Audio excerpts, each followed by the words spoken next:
UFC Gym Land, I'm excited. Exciting day for me today as we're sitting in a real 30-foot octagon here with a legend of UFC, a guy that is a partner within UFC Gym. He's part of our new BOX.HIIT.LIVE platform, Mr. Forrest Griffin. Forrest, welcome to the UFC Gym Octagon. Thank you for having me. We crushed 2 workouts earlier. Well, we crushed one and we did one.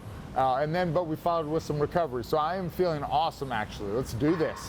It's so amazing. You know, I really did not become fully immersed into the UFC until 2008, when the opportunity of UFC Gym came my way. And I was more of a basketball, football lineage. And I started to learn about the UFC and watch the UFC. And in 2008, 2009, I was impressed. I was like, wow, these guys are incredible athletes. The disciplines they have to learn are amazing when you look at a sport like jiu-jitsu and so forth.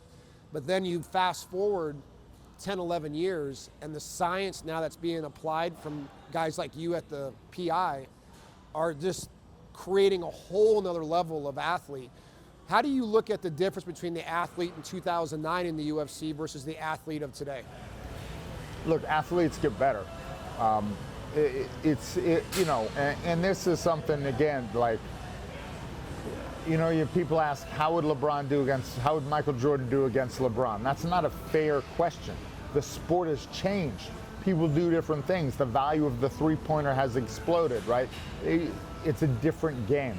Look, had Jordan had access to those training modalities, those recovery modalities, the way that LeBron and those guys take care of themselves is amazing. They didn't know to do that back in Jordan's era. They didn't know how important putting what you put into your body was. It's the same thing here. We didn't know to train any different than we knew. Now, I tell you what has exploded, has made the sport of MMA just kind of rapidly grow and has really sped the evolution of it up, is YouTube, social media. The other thing is, when I was fighting, there were 20 UFCs a year. Now there's 42 to 44. Think about all the other fight organizations out there, how many shows there are.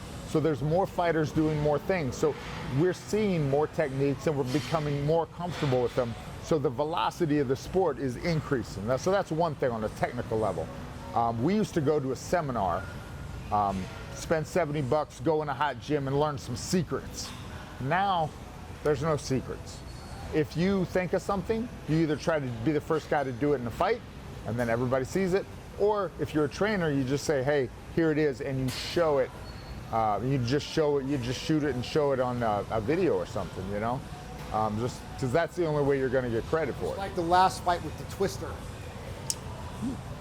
Yeah, I mean, see that move? The Twister? Yeah, of course. You're talking about, what's his name? The southern dude from Arkansas? Yeah, I can't remember his name offhand. Yeah. But so, I mean, that move's been around. Has it been around? Oh, I've never seen it. It's been around for a long time. It's just very hard to get in a fight, And he did, obviously, so. Yeah. So you're in a UFC gym right now. And one of the things that we always look at as a company is that we're an extension of the UFC. So what we did was we said, how does a UFC athlete train? Let's put a big gym around that premise, and let's put in jiu-jitsu, boxing, kickboxing, performance, recovery, nutrition, all those services. When you think about how you train these UFC athletes and you look at a gym like this, obviously they're not going to come here to go full on contact, fighting. But how great is working out in a gym like this for a UFC athlete type of person? Oh, this is great, and we're actually talking about Mexico City. Some of the best UFC fighters in Mexico work out in UFC gyms in Mexico City. And if you look at that mat area, this octagon, there's nothing else you need equipment-wise. The bags, the octagon. This has everything you need. All you need is to not have a job and to just come here all day. What you need is to not have a day job, to have a team of trainers. Or you could work at the gym. You do a little bit of both. You could work at the gym, and then you could have other trainers train you. Yeah. Exactly. Yeah. The one of the things that let's just call it a mainstream consumer, because I think UFC is now becoming fully mainstream. Like, I think 10 years ago they weren't, and I think they're starting to cross that bridge. Yeah. But there's still people out there that walk by us and they say, UFC gym, I don't feel like getting hit today, so I'm not going to walk in. What would you tell that type of customer? Well, that's why there's UFC FIT. They wanted to soften that branding. They wanted to be like, it's more for fitness. Yeah, they want to change the brand. So if you might actually want to get hit or grappled or pushed around, and then you don't have to though. You may want to if you really like it, but again, just go. There's also everything else you could need, right? Everything else you could need for fitness and health and recovery and nutrition, etc. And then if you wanted that MMA piece or jiu-jitsu piece or cardio kickboxing like we did today, I think it's a great workout. Even if you don't know anything about it, it is great for strength, endurance, muscles you didn't know you have. And then it's great from like a brain learning standpoint, learning something new at your age, Adam. That's amazing. Thank you. So for you to learn how to kickbox at your age, that's really impressive. Yeah, But think about it. You're moving your body in a different way. You're learning different movement patterns. It's just a great thing to do. And then, if you want to get grappled a little, you're like, no, I didn't like it. All right, cool. Group fitness, do one of the group fitness classes, either a HIIT class or a DUT. So again, you get that sense of community and camaraderie that you get in a fight training gym, because those are your brothers. You sweat together, you bleed together, etc. Your brothers and sisters in here, you're just going to sweat together, not bleed together. Yeah, and by the way, I got my foot 18 inches off the ground when I kicked the bag. There you go. That's a high kick, right? An improvement's an improvement. Yeah, thanks. Listen, when I look at, and I worked at different fitness company before this, and when I step into our gyms, and you help us out in Las Vegas at the Centennial Gym. You teach classes once in a while, so you know this as well. When I step into our gym, I feel so much like this is a community gym. Even though it's 45,000 square feet, it feels like you're part of the team. And I think that's what makes UFC athletes so special, is that they're part of a big community. And I think that's extended here, where it's not about fighting, it's not about getting a black eye or getting your teeth knocked out, but it's about empowering yourself to be part of a group as a community to find the best version of yourself. And so when you look at it as a, let's just call it with your family, right? And you wouldn't want your family to go join some hardcore MMA fighter gym, but when you look at this, you feel confident that they can participate in the programming, right? Absolutely. You think about kids jiu-jitsu programs. I had my daughter in a kids jiu-jitsu program. That wasn't for her, but not because it just wasn't for her. But you should still try it. And I still like having a daughter that's on the small side. It's never not a good thing to know jiu-jitsu. To know some form of jiu-jitsu or self-defense, even if you don't love it, it's pretty darn useful in life. But that's an aside. I think what you're talking about is more like, hey, it's great to feel part of a community in those group fitness classes. Yeah. I did in both those classes. So it's fun. It is that camaraderie, and it's really one of the things, not to bring them up, but it's one of the things that CrossFit did well. Yep. Basically, they took people that had been they had their own cult. They took people that had been high school athletes and they gave them that team concept again. And they said, dang, it feels good to be on a team. It feels good to have to go to a practice because people are counting on me. Because if I don't go, the coach or my friends will text me and say, where were you? That accountability is good. So if you go to the group classes, and we have the same 7 or 8 women that come to my class every time, rain or shine, you can book those 7 or 8 people are going to be there. And for them, that's their community. That's their social outlet. Do they have a name? Do they have the Forrestettes? Or right. No. Well, they may have a name, but I don't. It's probably not a good one, knowing them. Yeah, it's probably, yeah. But it's funny, amazing you talked about your daughter jiu-jitsu, and I completely agree with you on this, is that when you look at the art of jiu-jitsu, what's amazing to me is that an athlete can fall on the ground and completely protect themselves on the ground. And when I think about growing up in high school and getting into fights and so forth, it was all about just swinging for the fences, and there was no sophistication in it. But the fact that my wife can walk down a dark alley, and if somebody attacks her, if she's taking jiu-jitsu, she can literally defend and protect herself. Is that why you find jiu-jitsu so important for everybody to take? I mean, that's definitely one of the things, you know, jiu-jitsu, kickboxing, whatever it may be. The other thing is just fitness, man. If you're in a bad situation, and I'm talking about a house fire, any bad situation, the more fit you are, the better you're going to be. A friend of mine who's a strength coach said, you know, to put it bluntly, strong people are more useful than weak people. And you're like, yeah, that's really true. Yeah. So be strong, be fit. You know, and that's something too, like as we get older, I want to maintain fitness just in case something happens and I have to rush out to help somebody or to get away from a bad situation. So there's the fitness, there's the self-defense, there's the confidence. There's a lot of aspects, and the confidence is really with children too, you know. Yeah. Like, oh man, that big Tommy was on top of me, and he had the key across my throat, and you know what? I didn't quit. I turned into him, and I regained guard just like I was supposed to. You know, that's great for a kid to go to school, you know, middle school, grade school with that kind of confidence. Since you've become more of a professional in the fitness space, what have you learned from when you started to where you're at today? In the fitness space, what have I learned? Because really, that's where you're at now. Yeah, right? yeah. Well, that's where I'm at now, but you know. In general, I mean, you're taking athletes, making them better athletes through fitness, through mental discipline, through MMA. Yeah. You're in the space. Well, yeah. I mean, that's. There's two spaces. I'm in both. One is definitely the performance. You know, performance space. How do we perform better in the octagon?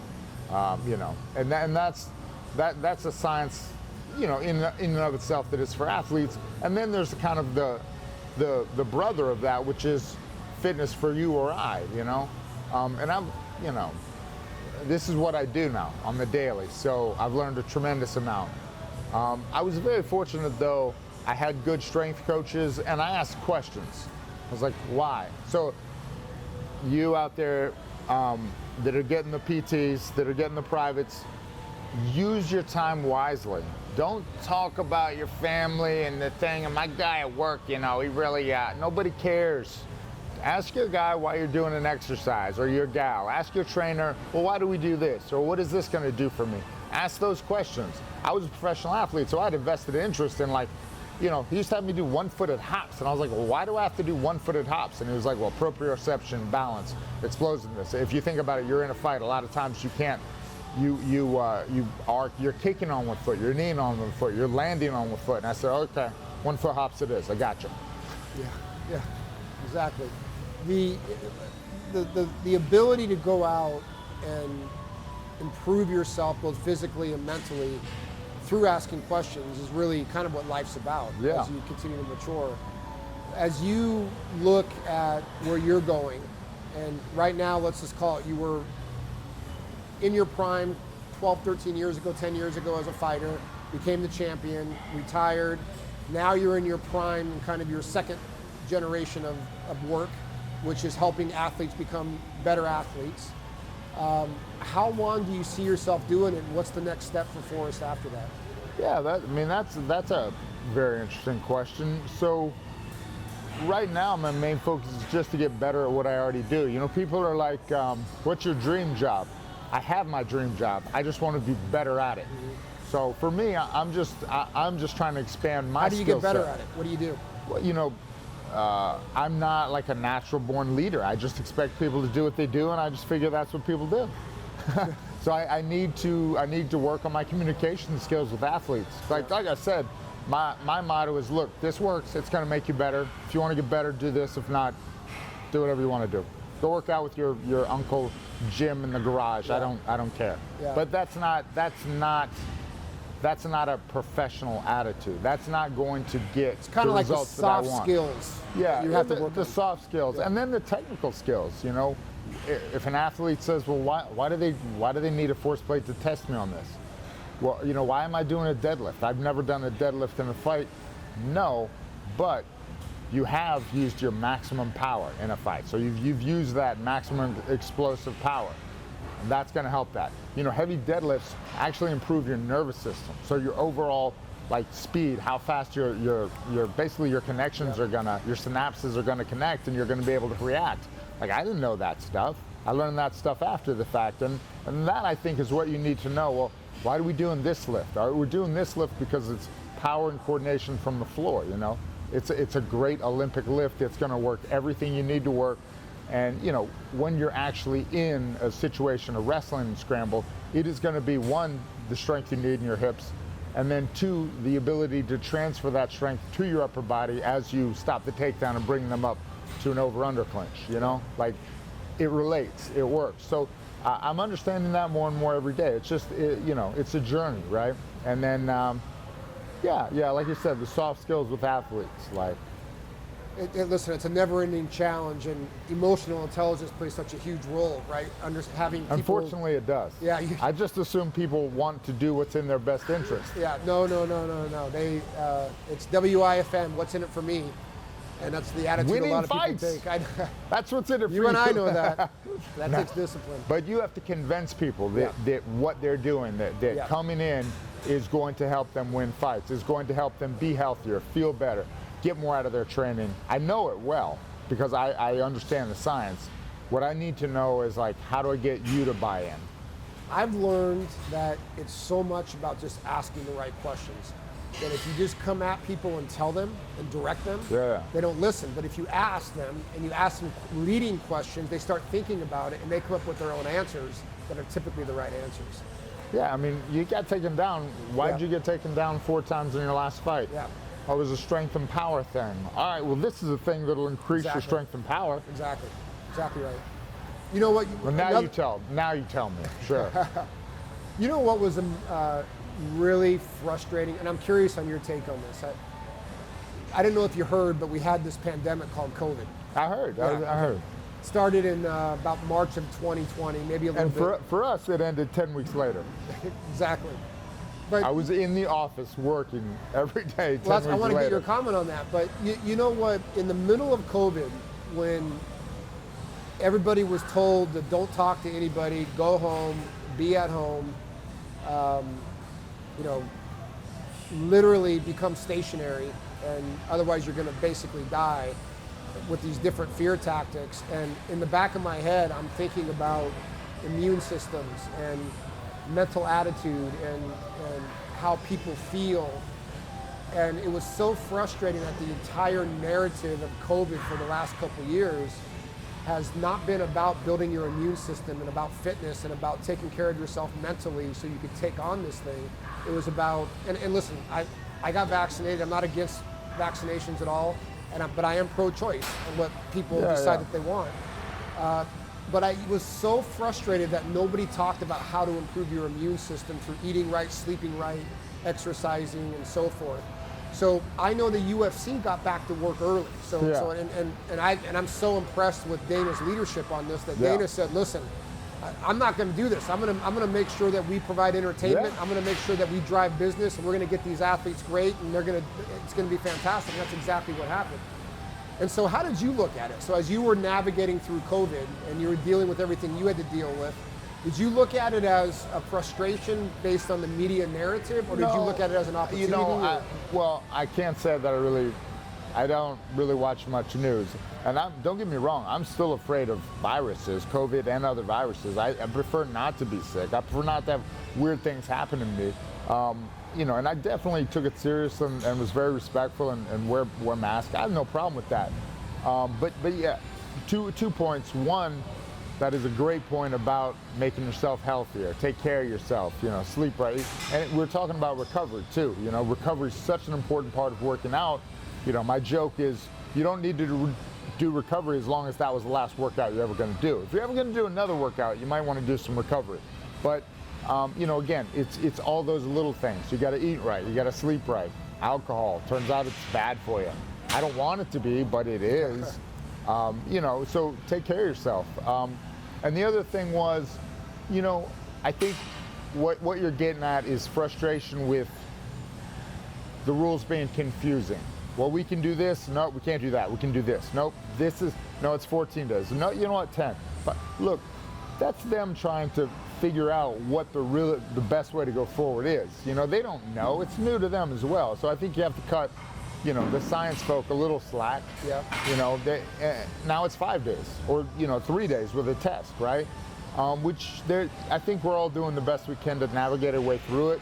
And this is something that, like, our staff has really been frustrated with because they want to work with athletes, but at the same time, you know, if they get exposed, then they can't work with athletes for X amount of time. So, yeah, I mean, that was the difficulty I think we all faced. And I think, you know, now that COVID seems to have gotten more mild, don't get me wrong, I've had family members that died from it. Yeah, it's still real. Yeah, so, I mean, there's definitely like, there's a 90-something% chance you're going to be the lucky one, but I've known at least 3 people that were very unlucky. So, yeah. You know some narrative around that, and I don't know what you've heard, but I've had the benefit of being on many committees and listening to findings. And again, in today's world, you don't know if anything is fact-based anymore, right? But I think what they say is about 80% of all mortalities had a low immune system driven by a certain level of obesity. That's fact number one that I heard. Number two, and this was interesting, is I heard from somewhere that 95% of all diseases are controllable based on how you live your lifestyle. There's 5% that are genetically disposed to and so forth, but 95%. Are those two sets of numbers that you can agree with, or do you feel like those are off?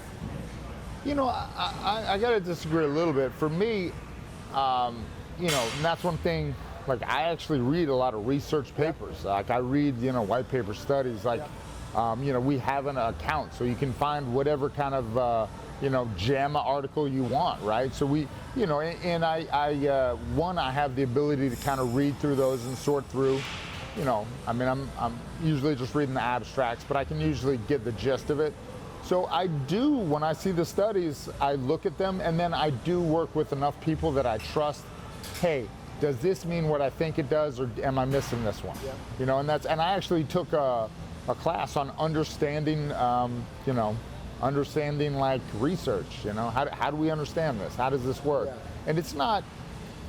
Yeah, I mean, it's definitely a real thing, and that's just something, you know, something I think people should try to do is to be their own doctor, not listen to whoever. And I don't want to get into it, but, you know, there's research articles in there. If somebody quotes a research article, just go look it up. Yep. See how valid you think it is. Now, maybe they don't work with a team of really smart people or have a neurologist, you know, as a best friend that just happens to, like, went back and got a degree in immunology just because. Yeah. Like, they maybe don't have access to that, but I do, so too bad. Yeah. So, shifting slightly here. So, when you became the UFC champion, I believe you beat Rampage, right? Yeah. And, hey, are you guys going to leave these chairs, this whole setup in the octagon? Yes. I think it was pretty good. I think you should leave it here. Yeah. It's a new thing that we brought out. Yeah. So if it's not in a current UFC gym now, it's coming your way. Official red chair. I think there should be more seats in the octagon. You know, whenever I get knocked down, I find these floors to be not comfortable. Next time I get knocked down in the octagon, I can just get one of these nice seats. Well, not to mention, if you think about it, like if you're at a Vegas pay-per-view event, how much money do you think somebody would pay to just sit in the octagon during the fight? Yeah, that'd be a premium seat. I wouldn't be distracted. But when you had your hand raised for that fight, and I remember watching that fight. Yeah. Was that your proudest professional moment? It was one of the top 3.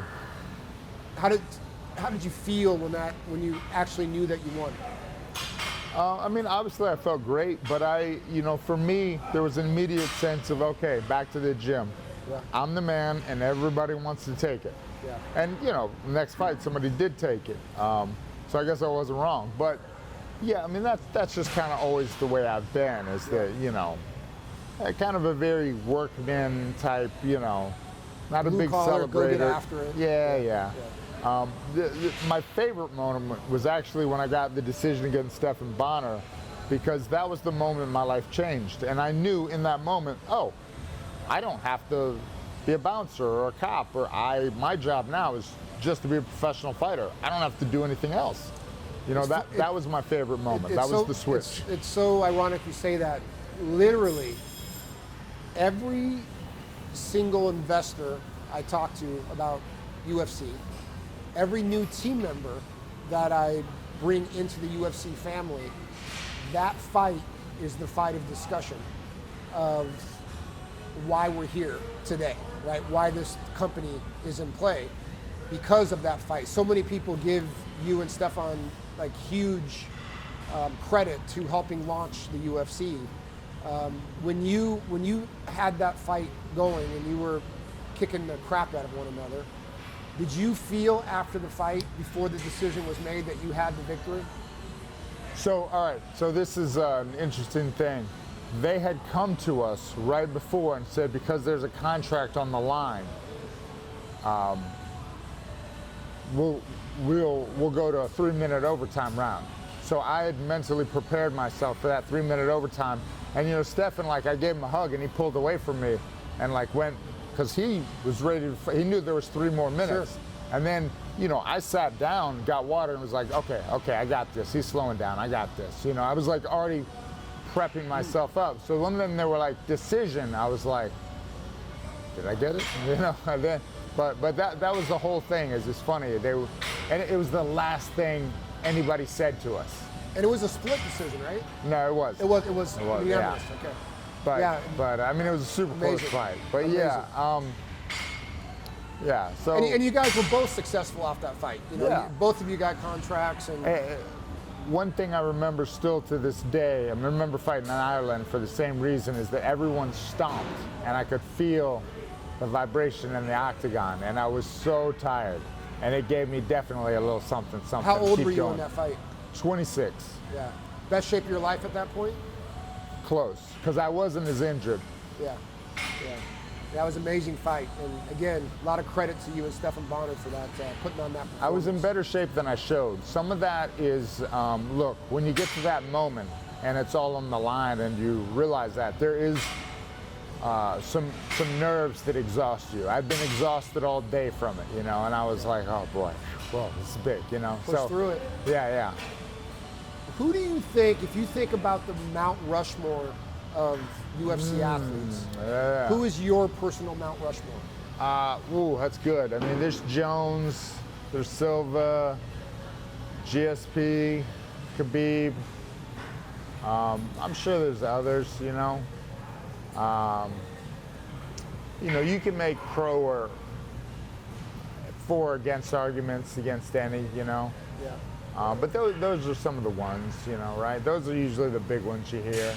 I think those are the easy kind of iconic as you look back in the history, but I think there's also athletes out there that never maybe reached the pinnacle of what those athletes achieved, but really could have been game changers, right? Well, I tell you, I've been in the gym with killers that just didn't make it. Bad luck, didn't get the right fights. Mother got sick, they had to move home, ran out of funds. You know, they had a kid, and they had to like get serious. I've been around people, so many people that were just right there. You know, Gilbert Ivel was better than anybody knows he was. He got his comeback fight against JDS was the only time he wasn't in the gym. And then, like, you know, he fights JDS, he gets smashed. He took that fight on short notice, and he was in horrible shape, which for him was unheard of. And it's like, there was your shot, you know. Yeah. So, you know, and that's something I tell fighters too. Like, look, if you're healthy, you need to be training. You need to be ready. Yeah, I mean, look, your opportunity, you know, what is it? Luck is when opportunity meets preparation, and that's what happened to me in getting the Ultimate Fighter and winning the Ultimate Fighter and getting that title shot and saying, hey, yeah, I'll fight Shogun, sure. You know, that's, you know. Bisping's a great example of that too. Bisping always kept himself conditioned no matter what. And he was, when he got that call for Luke, he was ready to go. Yeah, I mean, boom, champion like that. And that he's an amazing story. And he is almost, he's the story you tell fighters when you're trying to motivate them to keep going. Yep. That the last half of their career can be amazing. And he's also, unfortunately, what a lot of fighters think they'll get is that second act. I didn't get a second act to my career. I really thought I had more. I didn't know that, I didn't think I'd be champion again, but I didn't know I'd blow my knee out twice in a year, you know, I didn't know I was done. Like, I could still perform pretty well before that. Like, I just didn't know my knee and shoulder were going to go. But back to Bisping, everybody thinks that they're going to get that Bisping bounce back. Yeah. And they're going to keep being able to grind. But Bisping is a special individual. If you hear him talk, he's always talking about, like, mental strength and toughness. I really want to just say, Mike, everybody ain't you, brother. Yeah. You're special, okay? You got, like, some Green Beret shit in your head, all right? Just stop. Like, that's not how most people think. He's the captain of grit. I mean, Yes, he's yes, an example absolutely. Of grit. Yeah. I thought he was done when he lost to, who's the Special Forces guy? Tim. Yeah, Tim Kennedy. Tim Kennedy. Yeah. I thought he was done when he lost to Tim Kennedy because he'd been injured, he came back, and it was the first time he ever got out-scrambled and out-hustled. And I said, oh man, Bisping doesn't have it. He got outworked, not outworked, but he got beat positionally, which is not something that happens to him. He didn't think he was done. He knew, hey, I was out of shape because I was injured, and he came back and, you know.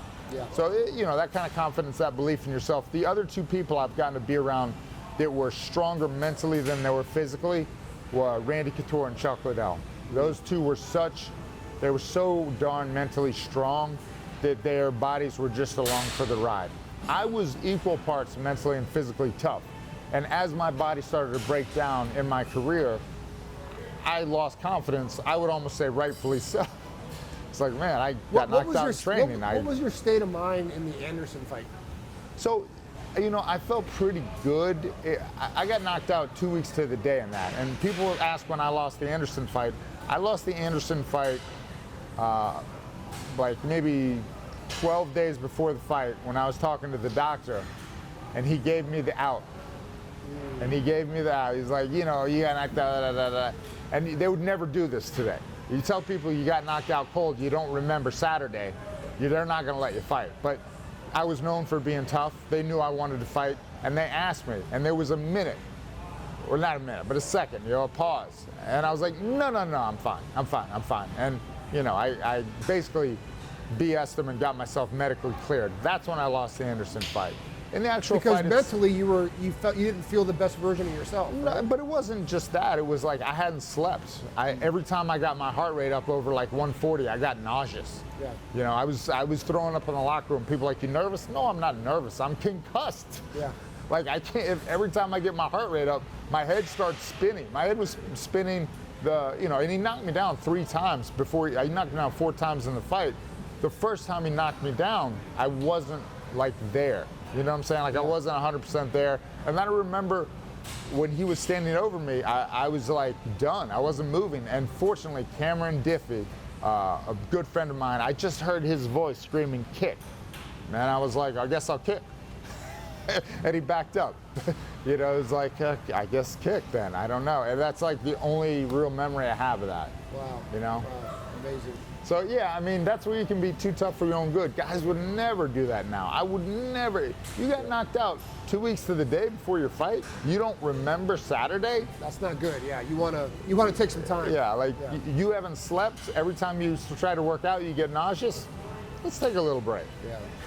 Well, listen, for those that don't know, you're part of the UFC Gym family. I mean, really, you've been indirectly involved. You were at our second club that we opened in 2010 in Rosemead.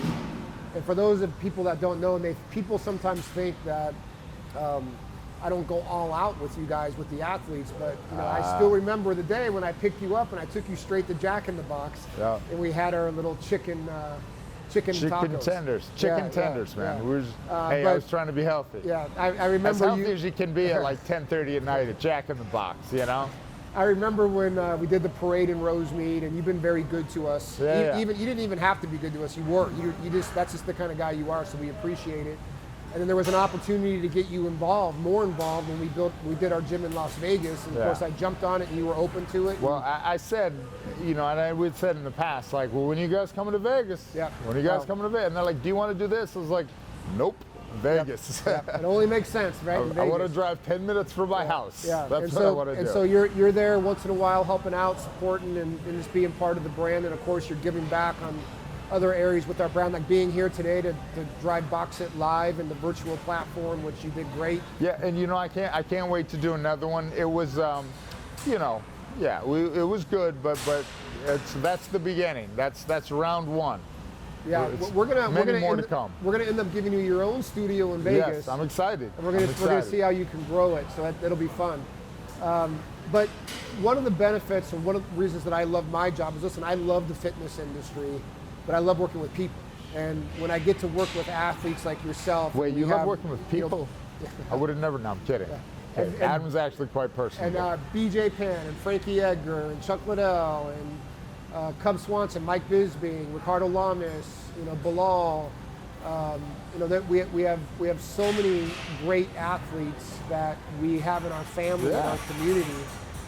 It's just so great to work with you guys, and what I feel good about is it's a natural extension to who you guys already are. Yeah. You guys got brought up professionally to live this sport, and then the ability to put yourselves in front of customers and in front of members to share your story and inspire people that you didn't know needed inspiration. Well, you know, and I'll throw that back on you. What I was telling Adam earlier is I like teaching that Saturday 9 a.m. class because I'm not always feeling it, but when I look out and I see 20 people looking at me, well, you better get in gear. It's time to go, you know? And then every time, once we get started, you know, once we're there as the group and we get started, there is good energy. And then, you know, I've never had a workout yet where I wasn't feeling it in 10 to 15 minutes once we get going, you know? But you know the coolest thing? I usually don't want them to end. Well, here's the coolest thing about your class. Like, there's 20 people in your class typically, right? Out of the 20, there's that one person that never says anything, that is depressed, that may be suicidal, or may be going through a divorce, or their worst time in their life. And that 60 minutes they spend with you literally saves their life. Man, you know, working out, like I try to do a little something. I can't do much, to be honest, but I do a little something every morning just to get those endorphins in, you know? You know, and that's why working out, like we were talking earlier, is just so important. It's important for your mental health. You get a good sweat, you get some endorphins, you feel better. That's just like, you don't need to be a scientist to know that. You just need to do it. Yeah, it sucks. Driving to the gym sucks.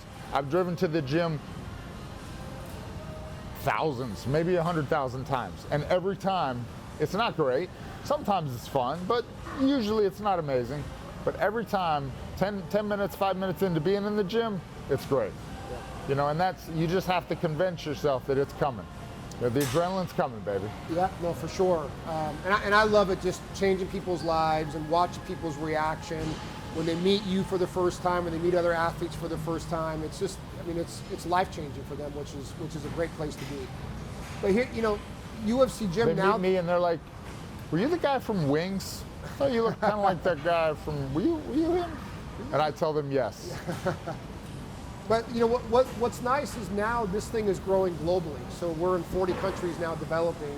We have 1,000 clubs that are contracted to open, and people can now invest and buy a piece of kind of the UFC, right? Where they can open their own UFC gym now. And so what has it been like for you to be part of the UFC gym in Las Vegas? I mean, I like I said, I love it. It's great. The other thing too, if you think about what the UFC gym does, is it is a backdoor to fans, much like The Ultimate Fighter, a reality show is and was. It brings people in that maybe weren't looking to become fight fans, and like you said, the idea of getting hit in the face seemed pretty weird, but they go to a gym on a Saturday, and all of a sudden the live pay-per-view's playing, and they're like, this is pretty cool. Everybody in here's got good energy. That's all right. And now, next thing you know, they're watching ESPN, they're like, one of those fights on again. Yep. You know, and it does create fans. It's like a soft sell to fans, you know, it kind of backdoors people into the sport. And next thing you know, they're like, you're the guy from the UFC? Yeah, you know, I've been coming here a couple months and I heard you. And I was like, yeah, that's me on the wall. You can't tell because I'm so old, but that is actually me on the wall. It's all just education. You know, it's all people, when you initially talk to people, I talk to them all the time on the airplane, and they say, man, You're that guy, huh? I'm that guy, He's yes, that guy. yes. You better not sit next to me. It's going to be a long ride for you. Hey, what But I talk to them, and they say, yeah, isn't the UFC that brutal sport? And, you know, and it's always the glass half empty. right? But then you talk to them, and you talk to these members that didn't even know we were affiliated with the Ultimate Fighting Championship. They walk in here and they start learning and understanding jiu-jitsu, boxing, Muay Thai, and they go, wow, that's not so bad. Wow, I can do this myself. Now I can watch it more educated, and now I can respect it. It's crazy how that happens. Yeah, absolutely. You and I still both like basketball because we played basketball and football when we were young. You know, I was a huge basketball and football. I can appreciate how amazing what those men are doing, men and women, in the NBA, WNBA, in football. I was like, oh my God, it's insane. Because I tried to do it. You know, I have done it. I have an appreciation for it. I did it down here. And it was pretty tough down here. I can't imagine how it is up there. You know, and that's the same kind of sense of awe that you have when you watch a UFC fight, you know, and train in the gym. The other thing is, I knew the UFC was going to be all right when I had my mom's 40-year-old friends, mid-40s. This is a long time ago, because I'm not mid-40s now. So I had my mom's friends calling me, is that Randy Couture going to be okay? He's such a sweetheart. That Chuck Liddell's so mean. I don't, you know, like I had my mom's friends calling me out of the blue, and I'm like, Mrs. Miller, hello? What do you need? And they're asking me fight questions. Yeah. And I said, UFC's made it. Yeah, no, it's good. That's great. So, you know, to kind of finish this up, conclude this, you know, the fitness space, it's very interesting right now, right? Because the entire industry was closed down. Not closed down, but listen, we weren't fully delivering the full service for 2 years. And now, as people are starting to come back, you know, get back into exercise, get back to community, get back to fitness, it's been fantastic. But it's the industry segmented. There's the very popular thing now is to have a $10 a month gym, and it's packed with people. There's no classes, there's no community. It's just go join for $10 a month. Yeah. And then when you have gyms like us, we're on the other side of that. We're a premium position where we have 600 classes a month, and we have recovery services and all these different premium services. Educational services, personal trainers that are available. Like, $1 million of equipment, just beautiful gyms, beautiful locations.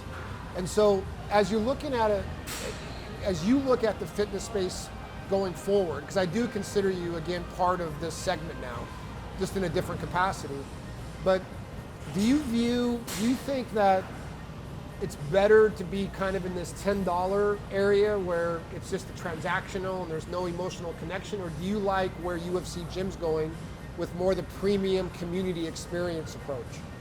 Well, you know, obviously I like the premium experience. I mean, some of that is that I'm not hurting for money, and I'm in my mid-40s, so that's obviously, you know, I'm not the retail customer for those gyms. The other thing is I like the idea of the education, not just here's some machines, go. I like, here's a plan, what do you want to do? Here's some classes you can take, here's some options, here's some recovery services, some nutritional services, some shakes, some educational components to go with your workout. You know, look, a good personal trainer, you only need them for maybe 2 months a year. You hire them for 2 months, and they should, that's what I was saying earlier, they should be teaching you something. And then you hire them, it's expensive, it's not cheap, it's a value, you're paying for it. But they're gonna teach you, and then you can do your own thing for 3 or 4 months, 5 months. And then you say, well, you know what, my workouts are becoming a little stagnant, I kind of hurt myself doing something. Go back, get PT for a month or so, you know? And get back on the right track. So there's the educational component is huge. Just open the door and go. It's like, now you're waiting in line. So obviously, you know, the premium experience for me is where I'm at. I'm 22, and I'm in college again. I'm going to the $10 gym, and I'm just gonna bully people out of the way. So watch out, because there's gonna be, you know, me's from 20 years ago, and they're like, I want this. I want this for 60 cents. Go away. Well, if you were 22, I'd just hire you as a trainer. We'd be fine. We'd be in good shape. I wouldn't have made it. I wouldn't have made it as a trainer. I was in the wrong space for that. I was a personal trainer in 1997, and I was ahead of my time. I was trying to get, you know, housewives to do plyos and sprints and treadmill sprints, and people looked at me like I was insane. Turned out I was just ahead of the curve. I'm really serious. I was an ISSN or ISSCS, whatever, I got my certification. I went to a class. It was actually Tom Platz that taught the class. It was a great class. And then I started telling people to jump and to thing and throw stuff and run. And people are like, nah, man. You were I'm ahead of gonna your time, walk for man. 30 minutes. You were innovative. I'm going to do 3 sets of 12. And then I'm going to do this 3 sets of 12. And we're going to talk in between. And I was like, no, we're going to, rest is up. We got to go. How old were you in 97? I was, I would think it was probably about 18, 19. It's pretty good for an 18-year-old. Yeah, I didn't make it. I ended up working construction because I couldn't make a living training. You were too sophisticated. Yeah. But how great would it be, as a lot of people are starting to buy these gyms now. We have a franchisee that purchased the gym in San Jose. We had one that purchased one in Cleveland. We had one that purchased one in Pittsburgh. So now they're owning gyms like this. How great would it be to own a gym like this?